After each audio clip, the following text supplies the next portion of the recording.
네, 안녕하세요. 저희 책 리뷰 처음 시작해 보도록 하겠습니다. 저는 무진입니다. 저는 자두입니다. 오늘 처음 고른 저희 책은 살인자의 쇼핑몰입니다. 이거 빌린 이유는 지금 여기 귀여운 스티커 보면 알겠지만 도서관에서 빌린 거거든요.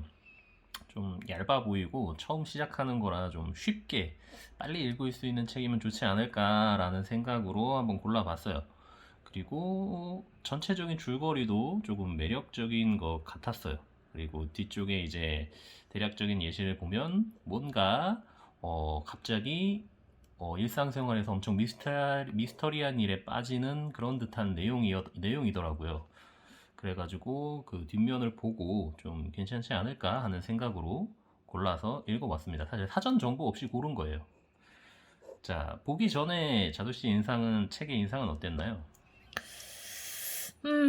저는 책을 고를 때 작가도 많이 보지만 출판사를 굉장히 중요하게 생각하거든요. 이 편집자분들의 어떤 안목과 경험을 굉장히 신뢰하는 편이어서 일단은 출판사가 자음과 모음 나쁘지 않았어요, 인상은.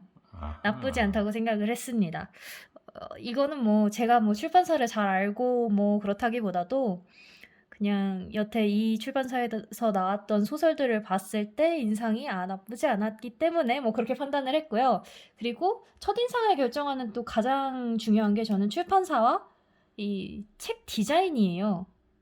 제가 좀 얼빠다 보니 이 책의 디자인을 굉장히 중요하게 생각하는데 디자인은 뭐 잘 모르겠네요. 산뜻한 색감이 봄에 잘 어울립니다. 저는 그렇게 그렇다기보단 생각했어요. 디자인적인 요소는 약간 뭐라고 해야 되나 좀 미스터리한 요소가 있지 않을까라고 좀 기대를 했어요. 그리고 뒤쪽에 이제 보면은 뭔가 이제 자살을 하고 음, 뭔가 갑자기 굉장히 좀 큰 일이 벌어지는 듯한 그런 내용이었단 말이에요. 그래서 저는 너무 좀 평범하고 자연스럽게 그냥 뭐 평범한 일상의 소설도 나쁘지 않지만 그것보다는 약간 자극이 있는 게 좀 더 읽기 편하지 않을까라는 생각으로 골랐습니다. 네, 그러면은 간단히 줄거리 소개 좀 한번 해주실까요? 어떤 내용인가요? 주인공 이름이 기억이 나요. 지안. 삼촌이라고 하죠. 그 지안이 삼촌이 지만 씨였나? 아, 맞다. 네, 지만이었습니다. 지만 씨. 지만 삼촌이 있는데 줄거리는 어떻게 되냐면 이 부모님을 잃고 삼촌 손에 자란 여대생이 삼촌이 죽어가지고 이 여대생이 그 삼촌의 사망 부고를 듣고 이제 가요, 집에. 그랬는데 삼촌이 그냥 돌아가신 게 아니라 굉장히 뭐랄까 큰 뭔가에 휘말린 거예요. 뭐 일단 표면적으로는 자살이었어요. 그랬는데 이 삼촌이 알고 보니 그게 자살이 아니라 정말 뭔가 큰 조직과 뭐 이런 제목에 나왔듯이 이런 어떤 살인자들과 막 엮이면서 뭔가 버라이어티하게 돌아가신 내용이었어요. 보충 설명을 부탁드립니다. 저는 많은 게 남아있지 않네요. 뭐 보충 설명이랄 건 없고 정말 그런 내용입니다. 이제 그 뒤에 이제 벌어져서 이제 여러 큰 사건과 그리고 이제 진실을 파헤치게 되는 그런 내용이죠. 네, 그러면은 책을 읽고 이 책의 매력적인 요소와 아쉬운 점에 대해서 한번 이야기해 볼게요. 매력적인 요소는 저 먼저 얘기를 할게요. 네. 네, 매력적인 요소는 뭐냐면 저는 일단은 쉽게 읽히는 것. 이 맞아요. 굉장히 매력적인 요소였어요. 그리고 이게 아무래도 막 살인자, 이 막 살인자의 쇼핑몰이라고 돼 있다 보니까 이 제목이 그런데 이 삼촌이 큰 사건에 아까 얽혔다고 했잖아요. 킬러 조직이 있고 막 살인자가 있고 막 이런 세계관인데 이 킬러 조직과 살인자에게 무기를 납품하는 무기를 제공하는 일을 삼촌이 하고 있었던 거예요. 그것도 인터넷으로. 뭐 이런 가상의 세계관이네요. 어떤 킬러 조직이라는 게 있어가지고 그 조직이 이 무기를 필요로 하잖아요. 살인을 하기 위해서 필요한 무기와 뭐 무슨 뒤처리 화학약품이나 뭐 이런 것들을 이 삼촌이 그것도 인터넷 쇼핑으로 제공을 하는 역할을 하고 있었다라는 요 줄거리 세계관이나 아이디어가 굉장히 매력적이라고 생각을 했습니다. 첫 번째는. 그리고 두 번째로는 이제 이 이야기를 풀어가는 저는 뭐 문장이 쉬워서 좋았어요.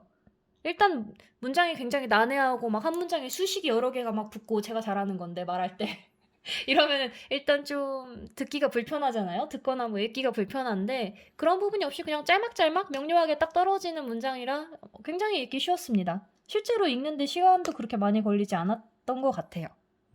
맞아요. 저도 뭐 좀 읽기 편하다라는 게 큰 장점이라고 생각하고 지금 저두 씨가 말한 요 요소가 그러니까 뭐 그게 좋은 점, 매력적인 요소고 이 세계관 자체가 저는 아쉬운 점인 것 같아요. 이 세계관 자체가 저는 개인적으로 이런 장르, 이런 세계관을 지구 183이라고 부르고 싶어요. 무슨 말이냐? 평행 우주요? 지구인데 마치 우리가 살고 있는 지구를 그대로 따와놓고 이 부분만 너무 달라요. 아니 무슨 우리 한국이고 우리가 사는 세계관은 그대로 따왔어. 나머지 부분은 따왔는데 이 소설적 요소만 너무 말도 안 되게 이질적이라서 저는 그게 정말 너무 아쉬워요. 이게 무슨 멕시코다. 그러면은 차라리 좀 이해가 될 수 있을 내용인데 에잉? 멕시코? 멕시 네. 하다못해 모르겠어요. 이게 한국 소설이라 더 이상하게 느끼는 걸지도 모르겠어요. 무슨 미국이다. 뭐 무슨 뭐 동유럽이다. 뭐 이러면은 차라리 좀 이해가 되는데 아니 무슨 멀쩡히 경찰 나오고 무슨 학교 다니고 뭐 이러는 사람들이 갑자기 뭐 말도 안 되게 무슨 킬러들 나와가지고 막 이러는 게 정말 어처구니가 없더라고요. 그래서 저는 이런 건 너무 좀 작가 편의주의적인 세계관이 아닌가. 그냥 똑같이 우리 세계를 똑같이 따와보고 나머지 왜냐면 구체적인 설정을 하기 힘드니까. 그리고 이 부분만 말도 안 되게 그냥 이런 설정이 있어. 저는 이런 건 조금 매우 아쉬웠습니다. 이거를 아니면 굉장히 설득력 있고 구체적이게 만들던가. 그러면 모르겠는데 너무나 쏟아지는 혹평에 지금 할 말을 잃었어요. 저는 그 점이 바로 참신하다고 느꼈기 때문에 네, 역시 이렇게 사람의 생각이 다 다르네요. 이게 참신한 것과 이상한 거는 한 끗 차이라고 생각하거든요. 저 개인적으로 이 설정은 이상해요. 그거는 그런 점을 느꼈어요. 그게 약간 저도 세계관이 약간 아쉬웠었는데 그 이유가 뭐냐면 정말 지금 현재 우리 사회와 크게 다르잖아요. 다른 부분은 다 뭐 무진님이 말씀하신 것처럼 갑자기 튀어나온 킬러 조직. 굉장히 이 킬러 조직이 중요한 요소거든요. 이 소설에서.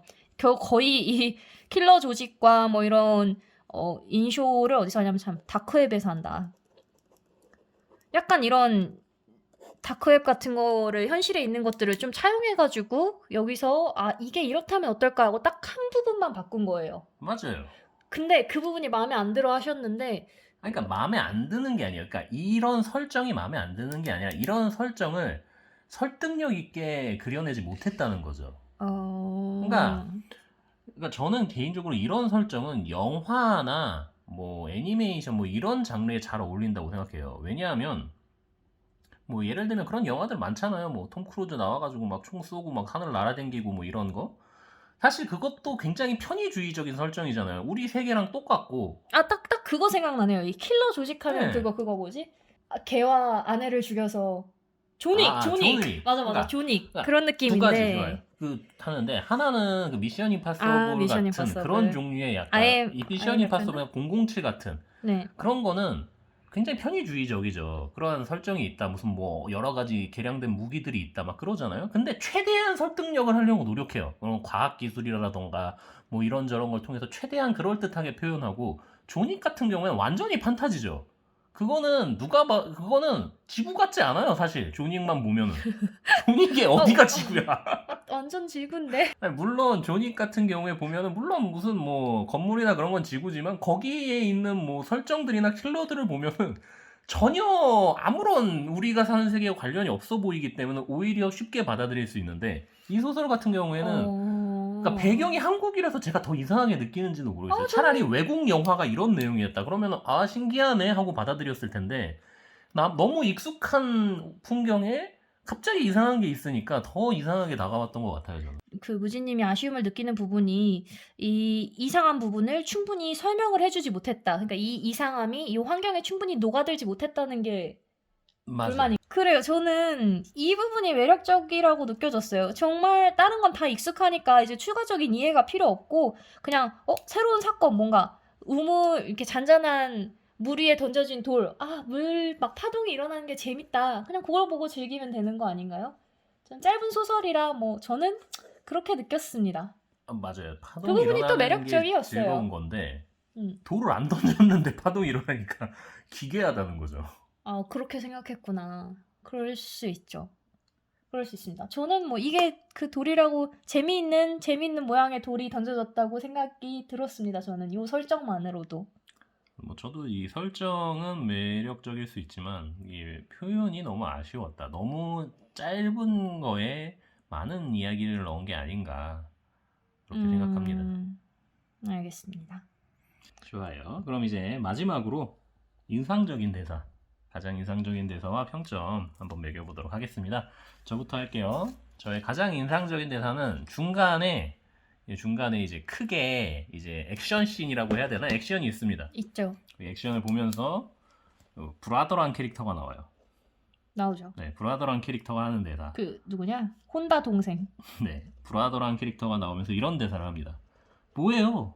와서 같이 봐요. 완전 영화야. 블록버스터 영화. 가장 인상적인 대사입니다. 어째서요? 어이가 없어서요. 대체로 화가 많이 나셨네. 저는 역시 이 삼촌이 처음에 얘기했던 이 작품 전체를 관통하는 얘기가 있거든요. 걔는 어디에나 있어. 라는 게 저는 인상적이었습니다.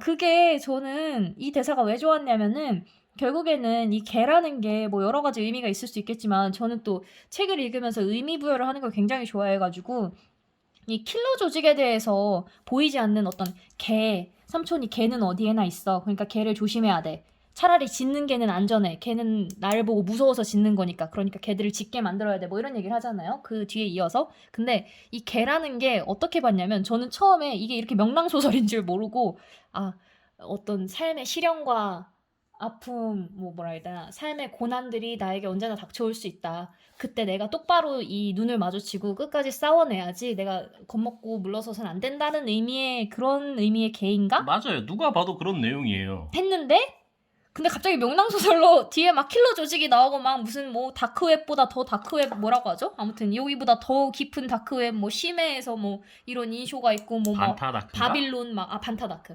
맞다. 반타다크가 있고 뭐 막 바빌론이란 조직이 있어가지고 막 인터넷 세계의 제1구역에서는 뭐 뭐를 담당하고 막 이런 판타지가 펼쳐지는데 갑자기 그 개가 돼버렸어요. 이런 물밑 조직들 인간 사회 물밑 조직들 개는 어디에나 있다.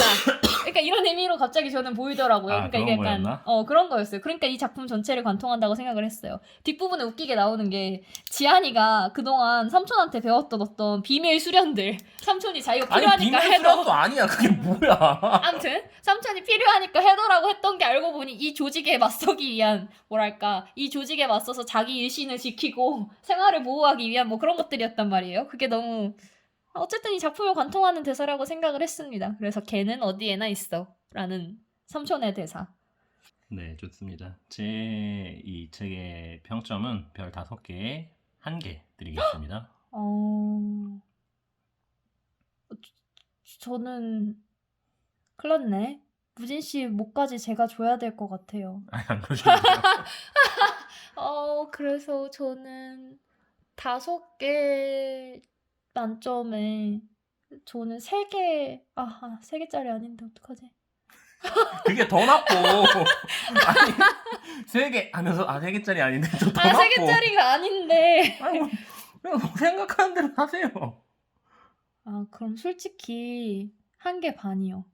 아니 나랑 똑같으면서 아니 무슨 나만 되게 화난다는 듯이 이야기해놓고 나랑 다를 게 거의 없네요. 저는 진짜 나쁘지 않았어요. 1개 반이에요. 다만 왜 1개 반이냐면 제가 좋아하는 소설은 이제 소설을 딱 읽고 났을 때 내가 일상생활을 하고 내가 생활을 하면서 다시 문득문득 떠올리면서 뭐랄까 그래 이런 소설에서 이런 내용이 있었지 하는 게 문득문득 떠오르면서 그게 내 인생의 어떤 자양분이 된다고 느낄 때 그런 걸 좋아하는데 이건 그런 게 별로 없었기 때문에 평이 낮은 거지. 소설 자체는 재미는 있었어요. 그리고 캐주얼하게 한두 시간 내서 읽기 좋고 200페이지가 채 안 되는 책이라 뭐 그래서 저는 소설을 1개 반입니다. 기본적으로 즐거움을 얻는 문학적 즐거움을 얻는 게 가장 중요하다고 생각해요. 근데 그쵸. 저는 그런 즐거움을 추구하는 편인데 저에게 즐거움을 좀 주지 못했다. 그래서 한 개 드립니다. 책과 작가님은 잘못이 없습니다. 아니 나쁘다는 게 아니에요. 아니 나의 개인적인 평가잖아. 네. 개인적인 견해임을 지극히 명심하십시오. 저의 개인적인 견해임을 다시 한 번 더 밝힙니다. 책이 나쁘다는 게 아니에요. 내가 별로 안 좋았다라고 말하는 겁니다. 아, 저도요. 한 개 반이지만 그냥 내 취향이 아니었을 뿐이다. 캐주얼하게 재밌게 읽을 수 있는 책이다. 문장도 쉽고 전개도 빠르고 좋습니다. 저는 이런 설정도 좋았고 여기까지 하고 정리하도록 할까요? 다음 주에 만나죠. 다음 주가 아닐 수도 있어요. 다음 시간에 봐요. 바이바이. 안녕.